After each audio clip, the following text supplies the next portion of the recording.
Bienvenidos a Estrategia, el podcast de Global Strategy. Soy Alberto Bueno y en el episodio de hoy vamos a hablar del realismo en la política internacional. Y para hacerlo contamos en el mismo con Javier Jordán. Javier, bienvenido. ¿Qué tal, Alberto? Muy buenas. Pues nada, de nuevo mano a mano en este episodio los dos con un tema interesantísimo que, bueno, la actualidad internacional también ha puesto, creo que, ha dado cierta importancia, ¿no?, a esta cuestión. Ha salido un poco de los círculos estrictamente académicos y yo creo que hoy puede ser interesante su abordaje. Así que vamos a empezar directamente. La pregunta que te lanzo, Javier, para abrir es ¿cómo se inserta el realismo ofensivo y el realismo defensivo, de los cuales profundizaremos, pues dentro de la teoría realista de las relaciones internacionales? Bien, pues vamos allá.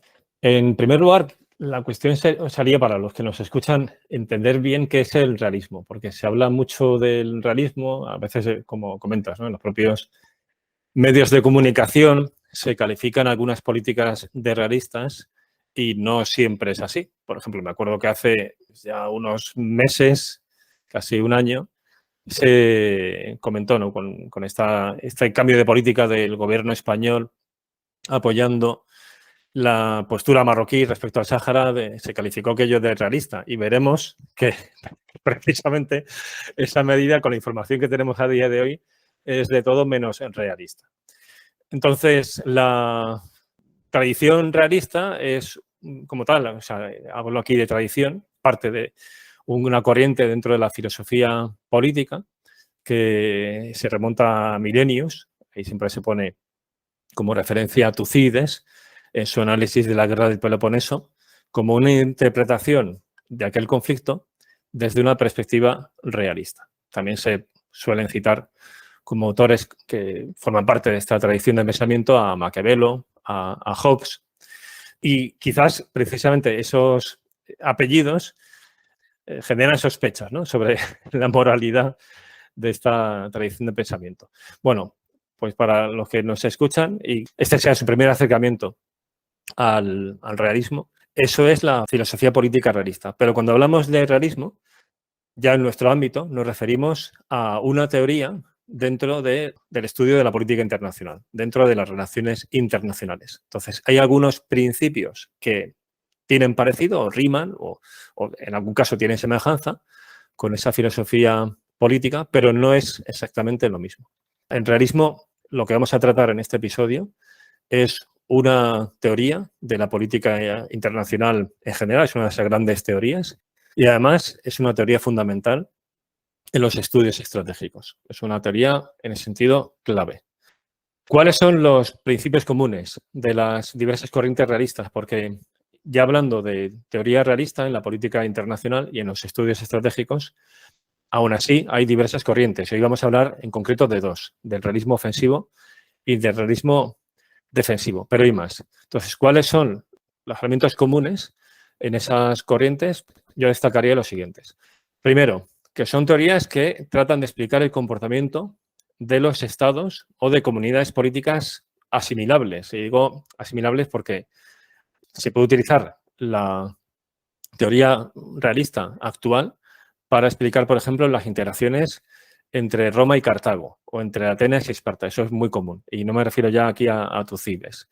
Ha habido otros autores realistas del siglo XX que, desarrollando teorías de las transiciones de poder, aluden a ello. Y más recientemente, por ejemplo, el libro de Graham Allison, de la trampa de Tucídides, bueno, pues lo mismo, ¿no? Bien, ahí estamos hablando de comunidades políticas, no son propiamente estados tal como entendemos a día de hoy el Estado, ¿no? Pero se centra en el comportamiento de esos actores. Por lo tanto, no es una teoría que vale para todo, sino únicamente para estudiar la política internacional, la política entre estados. Esto explica lo que comentabas al principio, que ahora mismo se hable más de realismo. Cuando cayó el muro de Berlín y además años después se produjeron los atentados del 11S y el tema principal en la agenda de seguridad fue el terrorismo, el realismo ahí era menos relevante. Sin embargo, en los últimos años y más explícitamente, a partir de la Estrategia de Seguridad Nacional de 2018, donde ya hay una mención clara a esa competencia entre grandes potencias, el realismo tiene mucho que decir. Es una óptica que es útil para entender lo que está ocurriendo. Entonces, primer elemento común, que son teorías que se centran en explicar el comportamiento de los estados en la política internacional. Segundo elemento también compartido, la anarquía internacional, entendiendo como tal la ausencia de una autoridad efectiva supraestatal que haga cumplir el derecho internacional en todas las circunstancias. O sea, la falta de un teléfono de la Policía Internacional al que llamar. Lo cual lleva a otro elemento compartido y es a que los estados sean muy estratégicos en su conducta. O sea, que calculen sus acciones en términos de interés. También se habla del egoísmo en esa política internacional. Y también esa anarquía internacional explica un cuarto elemento común, que es la enorme atención que prestan los estados a la seguridad. Quizás no es el primer interés en circunstancias de política normal, pero es un interés indispensable. Y en algunos momentos sí que puede escalar en la agenda política, porque estemos en un momento de inseguridad. Y luego el último elemento común es que los estados, y además esto se deriva de los principios que acabo de comentar, prestan mucha atención al poder relativo. ¿Qué quiere decir esto? O sea, prestan atención a cuánto poder tienen respecto a otros estados. Y aquí entendemos poder, tal como lo define Robert Dahl, cuando se refiere al poder coercitivo, como esa capacidad que tiene A de que B haga lo que A quiere, aunque B no quiera, ¿vale? Que también he utilizado en algún otro episodio, creo que hablando de las estrategias híbridas. Vale, pues los estados prestan atención a la cuota de poder relativo que tienen respecto a otros, porque en función de tener más o menos poder, pueden defender con más o menos efectividad sus intereses y preservar su seguridad. O sea, como digo, hay elementos que casan con esa tradición de pensamiento realista. Por ejemplo, Tucídides, cuando habla del origen de la guerra, aparte de esa famosa frase, ¿no?, que también cita Graham Allison, de que fue el incremento del poder de Atenas lo que generó temor en Esparta, y entonces eso, en esa transición de poder se produce el conflicto. Tucídides también habla de causas más de nivel micro, o sea, más del nivel del individuo, que son el interés, el honor y el miedo. Bueno, pues esas tres ideas también están presentes en los principios que acabo de comentar. Y una última cuestión que destacaría, que es el realismo como teoría general para estudiar la política internacional, es la cautela en el empleo del poder militar. Existe una caricatura del realismo como una corriente muy ligada a abogar por el empleo de la fuerza, y todo lo contrario. O sea, el realismo suele precisamente abogar por la prudencia, porque está familiarizado con el estudio de la guerra y sabe lo destructiva que es la guerra.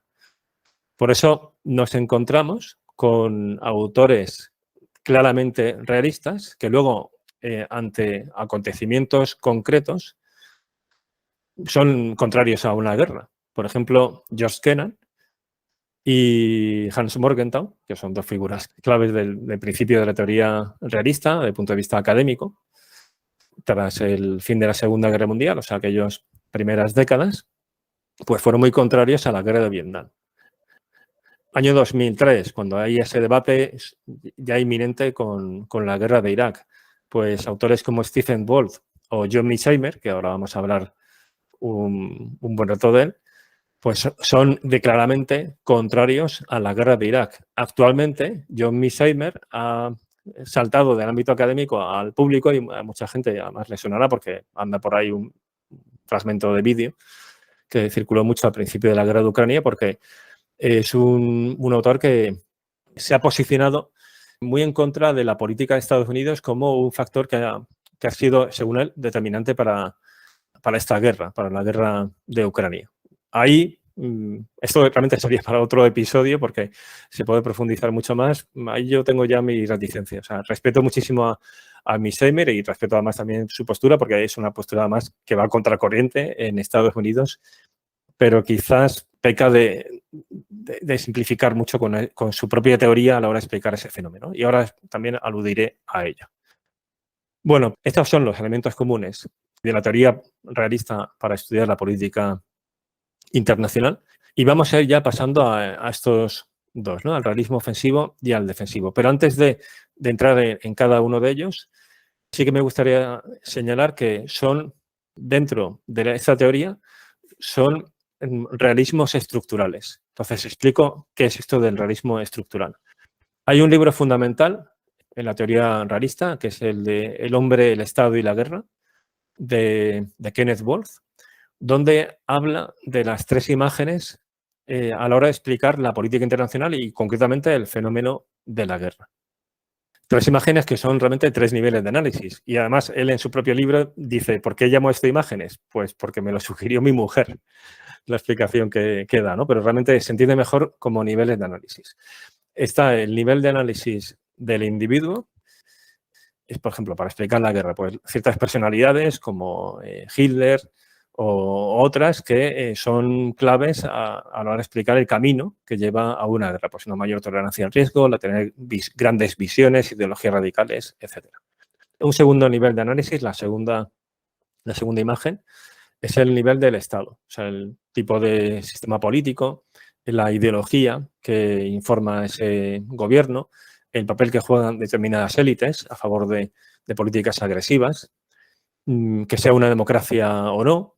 Está ese principio, ¿no?, que es asumido por la teoría liberal de la política internacional de la paz democrática, según la cual las democracias no hacen la guerra entre sí. No significa que las democracias sean menos inclinadas a la guerra, pero que en una diada de conflicto, si las dos son democracias, es altamente improbable que acabe en guerra, ¿no? Al menos con el registro histórico que tenemos a día de hoy. Bueno, eso sería la segunda imagen.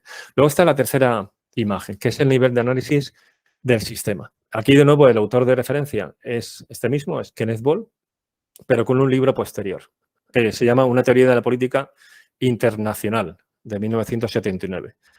Y este es un libro ambicioso, porque es un libro que intenta plantear una teoría general de la política internacional. Algo que, por ejemplo, un autor precedente, uno de los padres fundadores de la teoría realista académica, Hans Morgenthau, descartaba. O sea, Morgenthau decía que había tal cantidad de factores que influían sobre la política de los estados, y entonces ahí él mencionaba esa frase de Blaise Pascal, que decía, bueno, si la nariz de Cleopatra hubiera sido de otra forma, menos atractiva, pues quizás habría cambiado la política de Roma, ¿no?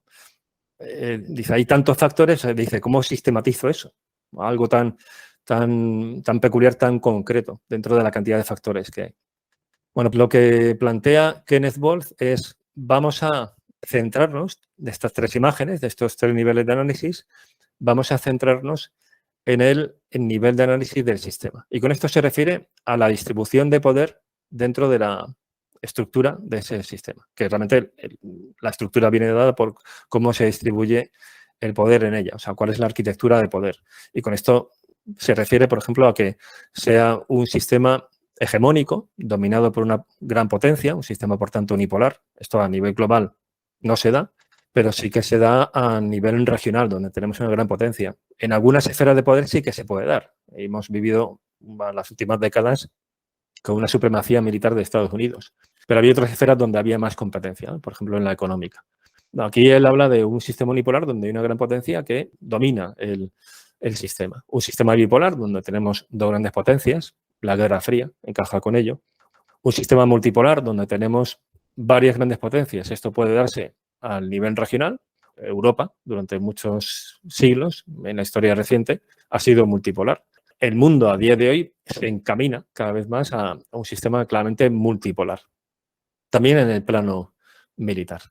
Bueno, pues el realismo estructural presta atención a este nivel de análisis y trata de explicar la realidad a partir de él. Esta es la base para empezar a hablar de realismo ofensivo y realismo defensivo, porque los dos, insisto, trabajan aquí. O sea, por lo tanto, sus teorías no entran en las variables propias de los otros dos niveles, de las otras dos imágenes. O sea, no entran en el comportamiento de los individuos o de las características del Estado. Aunque Kenneth Wolff advierte, esta es una teoría de la política internacional, no es una teoría de la política exterior de un Estado. Dice, bueno, si queremos explicar la acción exterior de un Estado en un momento concreto, o sea, un momento concreto de la historia, y en una región particular, o sea, un Estado con nombre y apellidos, ahí tenemos que prestar atención a los 3 niveles de análisis. La verdad que es muy interesante y clarificador este primer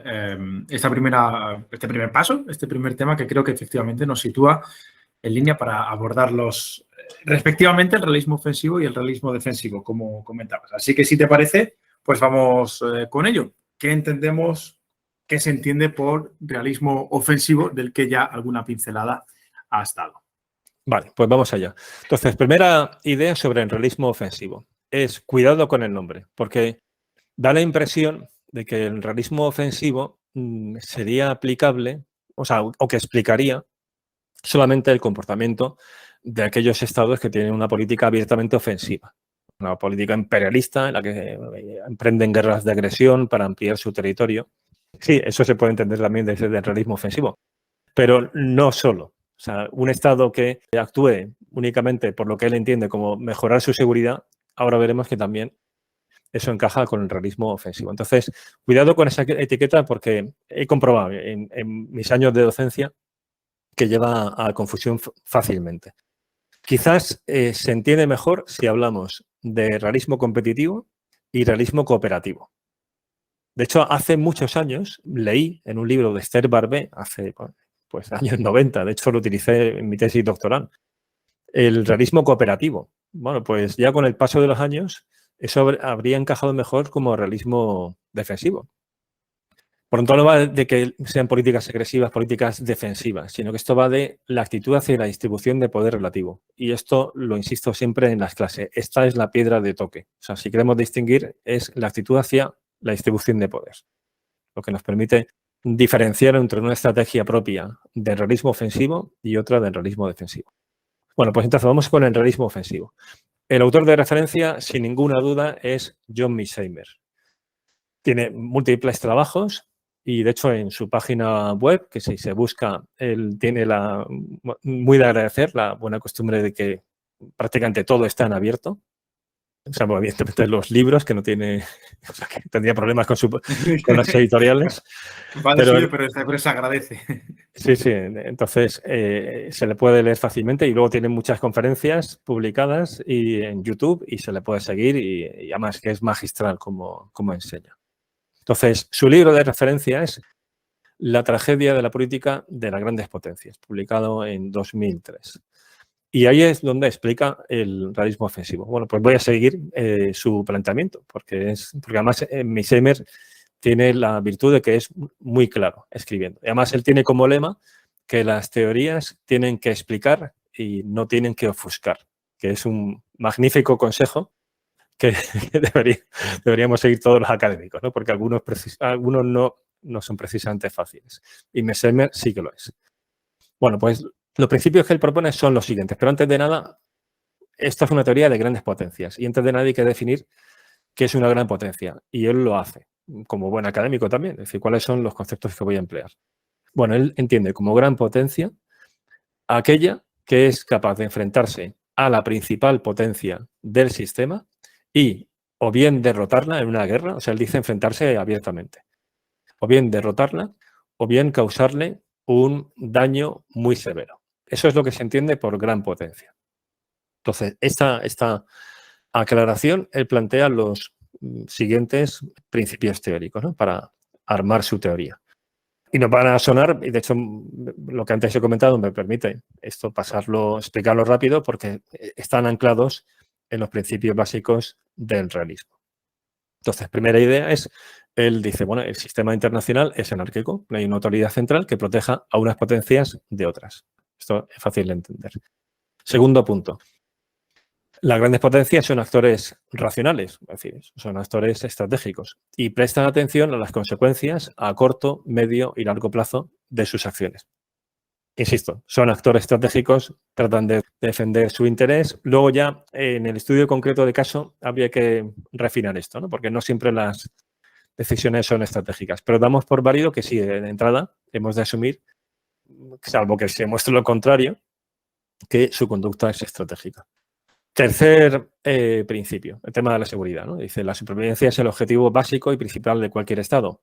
Insiste en otro principio, o sea, también lo que comenta el realismo al respecto, es decir, no tiene por qué ser siempre el interés número uno. Puede ser promover el bienestar de los ciudadanos, mantener la cohesión social, etcétera.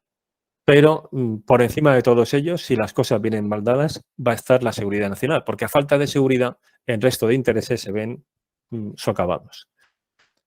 Siguiente principio teórico de su propuesta. Dice, por definición, y es cierto, por la definición que él ha dado de gran potencia, las grandes potencias se pueden dañar unas a otras.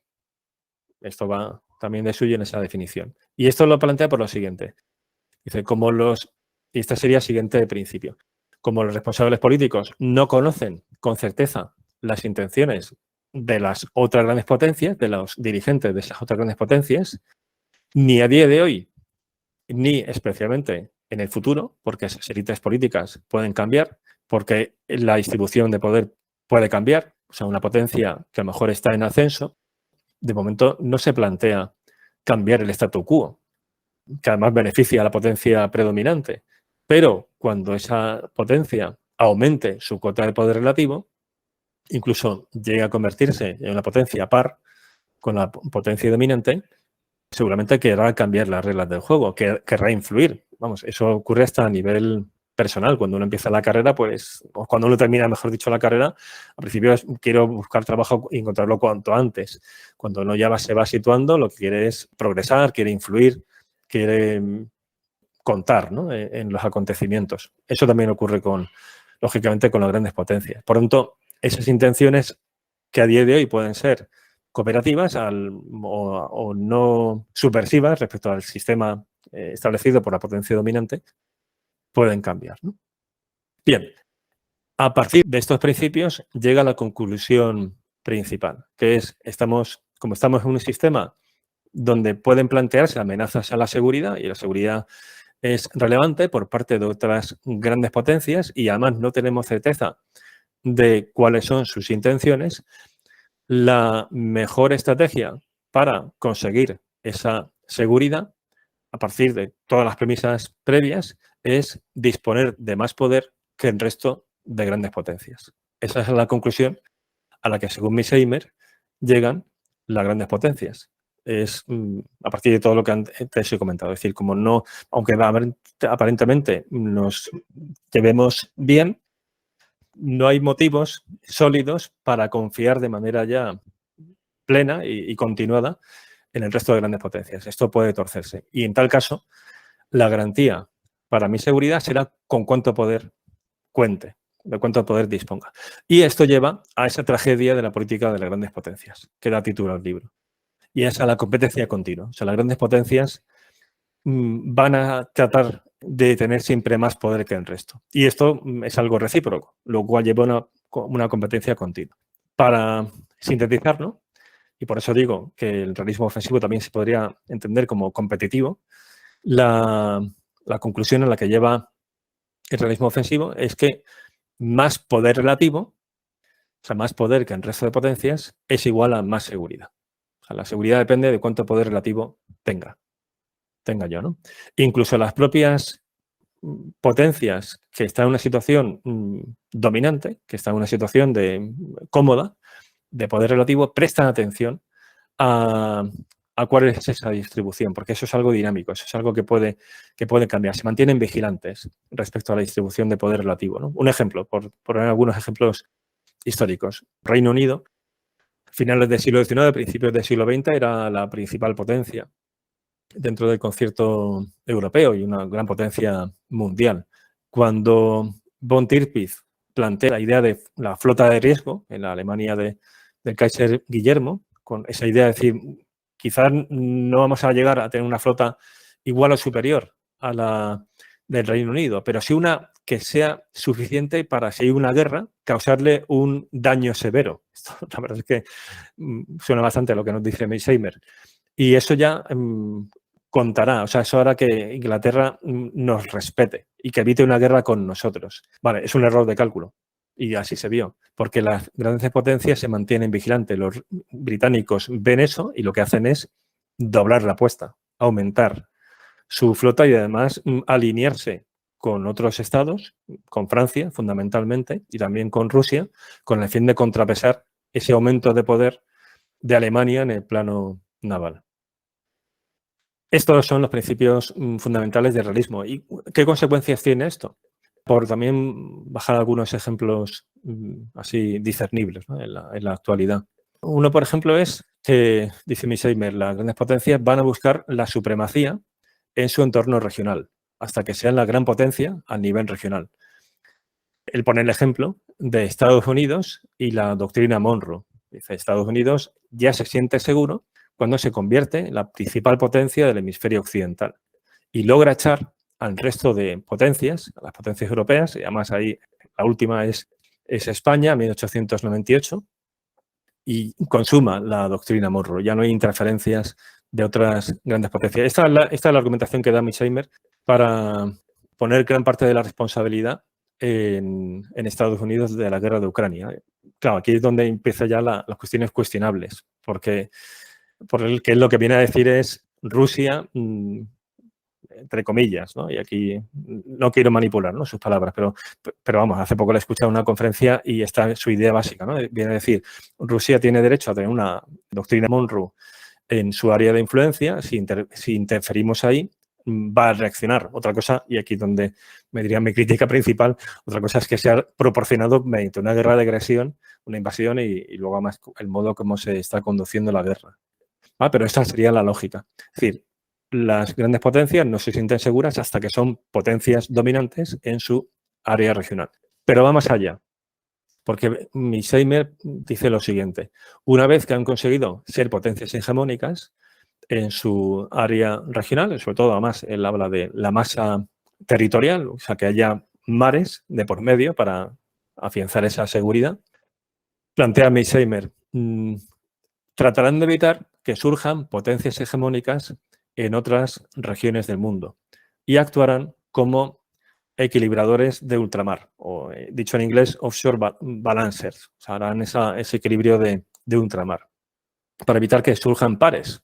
Es la lógica. Y además esto también es coherente, por ejemplo, con lo que decía en su día Nicholas Spigman, que es uno de los autores de referencia en geopolítica y posiblemente uno de los más destacados junto a Mahan en la geopolítica norteamericana. Él llega a la misma conclusión durante la Segunda Guerra Mundial, porque además él publica su libro fundamental, su libro de referencia durante aquel conflicto. Él dice, si la Alemania nazi consigue sus objetivos, además objetivos también refrendados por la escuela geopolítica de Alfred Haushofer, y logran convertirse en la potencia hegemónica desde los Urales hasta el mar Atlántico, eso va a ser una amenaza a la seguridad de Estados Unidos más pronto que tarde. Además, dice Spigman, porque los océanos ya no son muros que separan, sino que son autopistas que permiten llegar por los avances tecnológicos. Y lo mismo aplica a Japón con la creación de esa esfera, lo que llaman los japoneses la esfera de prosperidad, ¿no?, que es una forma bastante cínica de llamarlo, a tenor de luego cómo se comporta, ¿no?, como en el resto de países asiáticos.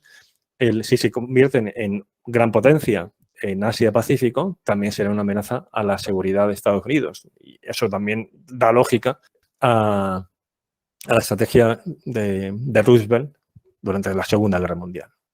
Esa es la lógica, ¿no? Pero por poner ejemplos más recientes, claro, aquí vendría la pregunta, ¿y a Estados Unidos le interesa, por ejemplo, que la Unión Europea tenga de verdad autonomía estratégica? Porque estamos viendo que Estados Unidos se comporta, según lo que nos cuenta Mearsheimer, ¿no?, y que a día de hoy está haciendo contrapeso de ultramar frente al ascenso en poder de China, que se está convirtiendo en potencia, quizás no a día de hoy hegemónica, pero apunta a maneras, o sea, gran potencia, desde luego, en Asia-Pacífico, pero vamos, todo apunta hacia una hegemonía regional. Hegemonía no significa recrear un imperio, o sea, conquista territorial, sino ser la que establece las reglas del juego, o sea, la que crea una arquitectura favorable en esa región. Bueno, entonces la pregunta sería, ¿realmente le interesa a Estados Unidos que la Unión Europea sea también una gran potencia en todos los planos y con la autonomía estratégica?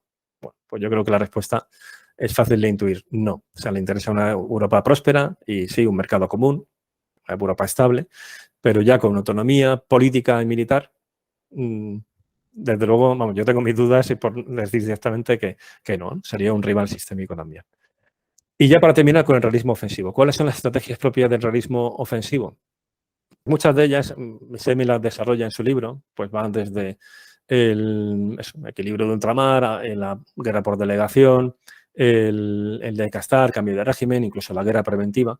Muchas de ellas encajan en zona gris. Y entonces ahí remitiría al episodio que tenemos sobre zona gris, conflicto en la zona gris, estrategias híbridas, porque eso se explica muy bien por el realismo ofensivo. Y luego también la propia guerra, una guerra preventiva, una guerra para evitar que otra gran potencia ocupe el lugar. No guerra preventiva. Aquí en español tenemos esa dificultad porque unimos el mismo término. Y en inglés hay dos, efectivamente, Sí, eso da lugar a equívocos, sí. Preemptive es cuando te van a atacar y tú atacas primero. Se podría aplicar a la de 67, que era de los 6 días, que ya aparece un ataque inminente y todos los israelíes golpean primero.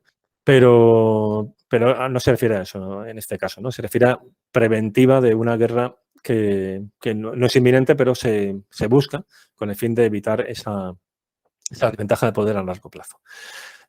Y eso sería el realismo ofensivo. De modo que, si te parece, pasamos a la otra parte, que es la contraparte.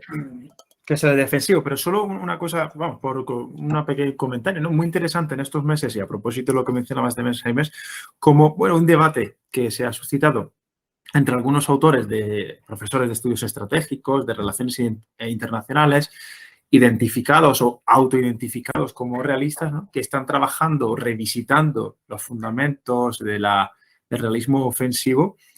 Algunos dicen, casi a modo jocoso, para salvarlo de Mersheimer, ¿no? Porque difieren totalmente en su lectura de la guerra de Ucrania y cómo tratan de explicarlo distintos, digamos, resultados de este proceso político desde la caída del muro de Berlín, pero también desde estos parámetros del realismo ofensivo. Me parece un debate muy interesante en estos meses, ¿no? Y además muy pegado a la actualidad política y de la guerra, lógicamente, que la verdad que demuestra que la teoría está muy viva, ¿no? Pese a que alguna vez haya sido más desconocida para el gran público, ¿no? O cuestiones parecidas, lo cual creo que pone en valor, pues, su relevancia, ¿no? Para efectivamente explicar la política internacional. Solo esta nota y sí, vamos con ese realismo defensivo que también mencionabas. Solamente a partir de lo que comentas, que sí. Totalmente es así. Y por también señalarlo, ¿no? En cuanto a la cuestión de Ucrania. El problema que tiene es que el realismo ofensivo, como antes he dicho, es estructural, es decir, se queda en el nivel de análisis del sistema. Y como el propio Kenneth Ball advertía, si queremos estudiar o analizar o explicar un caso concreto, ahí hay que tener presentes las variables de nivel del individuo del sistema. Perdón, del individuo y del Estado. Y del Estado, sí. O del sistema político, ¿no? Pero es el nivel de política interna.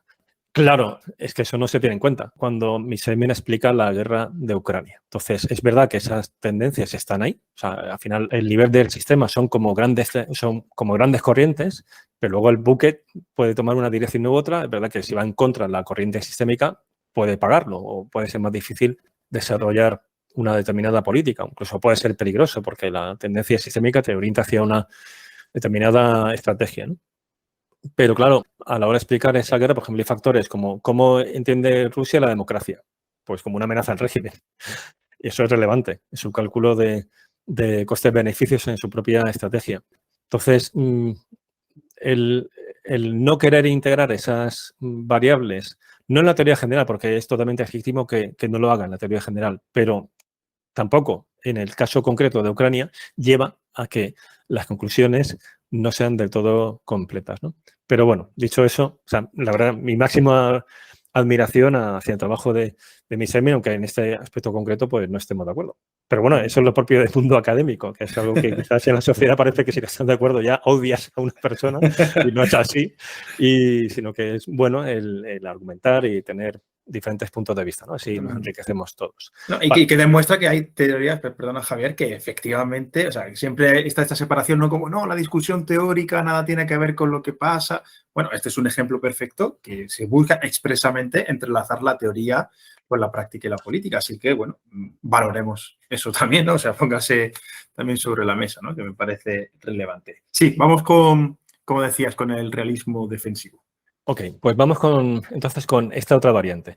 Vale, aquí tenemos diversos autores. O sea, el otro es fundamentalmente Mearsheimer, pero en el defensivo hay más variedad. Yo aquí destacaría y sobre todo recomendaría a aquellos que quieran profundizar en estas cuestiones los trabajos de Xiping Tang, que es un académico chino y afortunadamente también sus trabajos están traducidos al inglés, con lo cual tenemos acceso todos. Y es además también muy claro, muy sistemático, explica muy bien, muy fácil de seguir. Vale, ¿cuáles son los presupuestos básicos y la principal diferencia con el realismo ofensivo? Aquí voy a centrarme sobre todo en... o sea, vamos a ver que esta parte es mucho más rápida de explicar y sí que voy a desarrollarlo un poco más con las estrategias que pueden seguir los estados y cuáles son realistas defensivas. Vale, pues si antes he dicho que el realismo ofensivo podríamos al final sintetizarlo como poder igual seguridad. Por lo tanto, si tengo más poder, estoy más seguro. En realismo defensivo sería cooperación igual seguridad. O sea, más cooperación igual más seguridad. Entonces, el realismo defensivo siendo defensivo y, por tanto, asumiendo la anarquía internacional y el carácter egoísta de los estados y toda esa cuestión y el tema de la seguridad, no está de acuerdo con el planteamiento o con la conclusión a la que llega Mearsheimer de que el otro Estado, por sistema, quiera, o sea, sea agresivo. Agresivo no me refiero que vaya a atacarnos militarmente, ¿no? O sea, que sea un Estado belicoso, sino que vaya a intentar maximizar su poder a costa del resto. O sea, el realismo defensivo dice que algunos Estados, y ahora veremos que la diferencia entre el realismo ofensivo y defensivo es teórica, pero que luego a la hora de aplicarla hay regiones que se explican bien por el realismo defensivo y otras regiones donde las interacciones entre estados se explican mejor por el ofensivo, es decir, son teorías diferentes desde el punto de vista teórico, pero no excluyentes a la hora de explicar la realidad, porque la realidad es múltiple y hay cosas que se explican mejor por una teoría y cosas que se explican mejor por otra teoría, siendo dos realidades a su vez distintas. Bueno, pues el realismo defensivo dice que los estados sí que pueden estar a veces interesados en mantener una cooperación estable porque los dos se dan cuenta de que es beneficioso para sus intereses. O sea, que un interés común se puede alcanzar a través de la cooperación, no de la competición. Incluso un interés común relacionado con seguridad, porque hay intereses que evidentemente se alcanzan a través de la cooperación y además es que no hay otra forma. Estoy pensando en otras dimensiones de la seguridad como la medioambiental. Bueno, pues ahí evidentemente ahí o cooperamos todos o no hay manera. Pero incluso en temas de seguridad militar, los estados, por múltiples interacciones, por múltiples repeticiones de la misma historia, y los estados conviven unos con otros durante siglos, pueden llegar a la conclusión, como por ejemplo se ha llegado en Europa, de que tratar de maximizar el poder a costa de otros genera reacciones de contrapeso. Y al final eso puede llevar a una guerra muy destructiva, donde perdemos todos. Bueno, esa es la conclusión que se llegó tras el fin de la Segunda Guerra Mundial. Y eso está en el origen de lo que es a día de hoy la Unión Europea. ¿Vale? Y las relaciones entre los estados de la Unión Europea, aunque haya competición en diversas esferas, es una relación propia del realismo defensivo. Antes, en otros momentos, era propia, se explicaba bien, por el realismo ofensivo, antes de la Segunda Guerra Mundial, antes de la Primera Guerra Mundial. Pero ha habido momentos, incluso antes, en la época del Concierto de Viena, ha habido bastantes décadas en el siglo XIX que había una relación que también se puede explicar por el realismo defensivo, donde tras el fin de las guerras napoleónicas, las élites de ese momento habrían refrescado la idea de que tratar de conseguir la hegemonía continental era peligroso al final para todos, incluso para el aspirante a hegemón. Esa realmente es la diferencia del realismo defensivo con el ofensivo. Entonces, si te parece, para terminar, pasamos a las diversas estrategias que pueden seguir los estados y, por tanto, cuáles serían las estrategias propias del realismo defensivo. Pues vamos con ello. Vale, entonces vamos a ver y esto aquí lo tomo de Xi Jinping, una escalera de estrategias.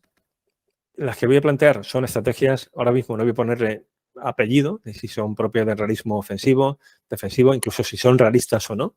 Vamos a ver la gama de posibilidades y entonces concreto, aunque se va a intuir rápidamente cuáles son defensivas, concreto cuáles son propias del realismo defensivo. Entonces, cosas que puede hacer un Estado en su interacción con otro Estado. Pues empezando por lo más bajo, ¿no? Sería el apaciguamiento, que es una estrategia que ya anticipo, no es una estrategia realista. O sea, el realismo no recomienda el apaciguamiento, salvo excepciones, y enseguida comentaré el por qué, ¿no?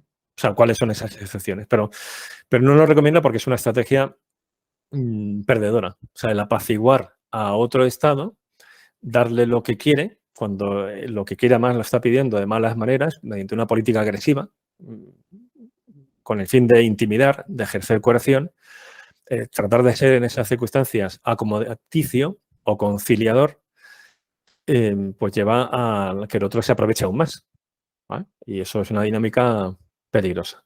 Otra posibilidad es no hacer nada, o sea, la no reacción frente a una austeridad por parte de otro Estado, o sea, una actitud de eso, de maximizar el poder a costa de nuestros propios intereses. Esa sería la segunda posibilidad. Una tercera posibilidad es la cooperación, llama Xi Jinping, extensa de seguridad, que estoy traduciendo literalmente, o sea, una cooperación amplia, podríamos decir, de seguridad, que es una actitud, bueno, pues eso, de cooperación en el ámbito de la seguridad, cosas concretas, ¿no? Pues ahí podría ir desde una alianza a estar dentro de estructuras de seguridad, un régimen de seguridad, unas relaciones de transparencia militar, de invitarse unos a otros a maniobras, lógicamente, por supuesto, acuerdos de armamento, pero incluso puede no llegar a ser necesario porque se entiende que las capacidades militares del otro no son amenazantes. Una relación muy cooperativa. Siguiente opción estratégica sería el acercamiento. Es una opción estratégica, aquí en este caso ya un poco más compleja, porque es ante una potencia que no sabemos realmente cómo respira.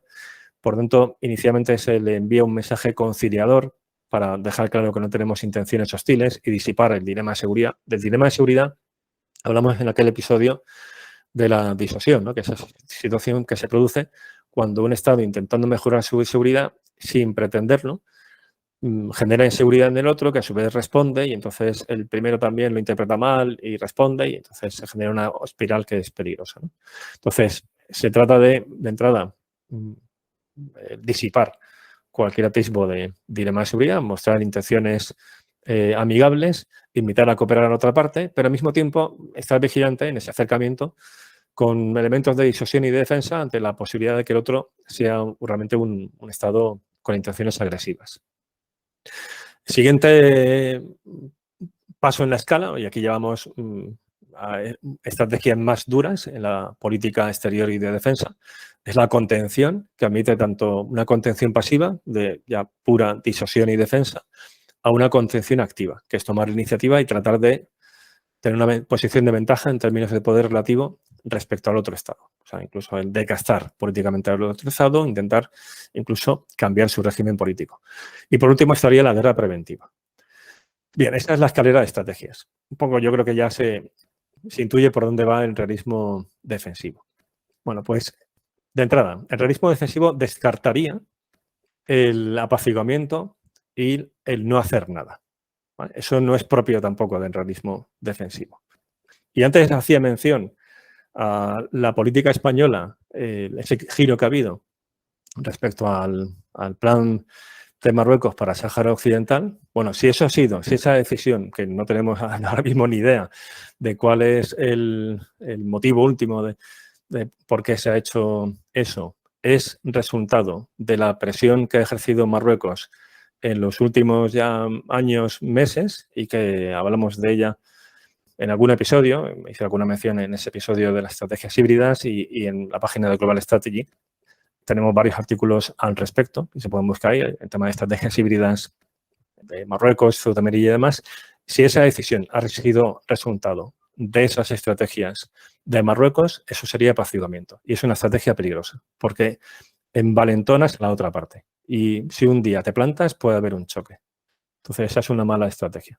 Bueno, eso no es una estrategia propia del realismo defensivo, igual que es no hacer nada ante estrategias también hostiles por parte del otro actor.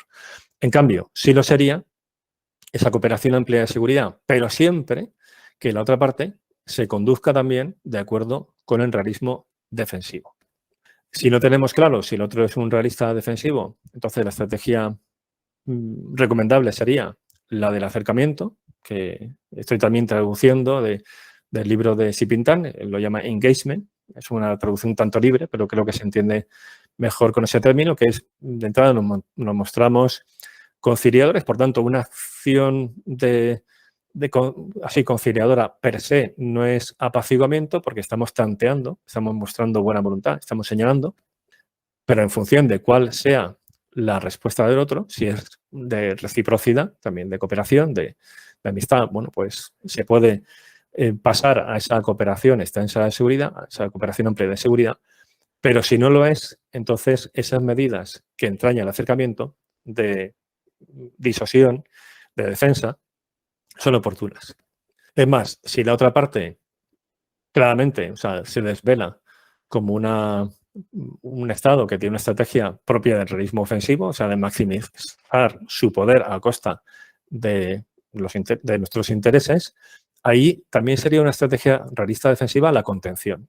Y ahí podríamos encontrarnos políticas concretas donde haría falta ver la génesis de cómo se ha llegado ahí para saber si ese Estado está siguiendo el realismo ofensivo o el defensivo, porque ya acciones concretas como, por ejemplo, una guerra por delegación, la proxy war, tratar de desgastar al otro Estado, y ahí estaríamos con contención activa, podría también ser propia del realismo defensivo si la otra parte se muestra durante y de forma pertinaz un realista ofensivo, ¿no? Entonces, ese Estado en coalición con otros se estaría comportando según el realismo defensivo, aunque aquí ya las barreras, quitando el histórico, serían un tanto borrosas, pero no lo serían en cuanto al origen y la coherencia de esa estrategia entre unos y otros, ¿no?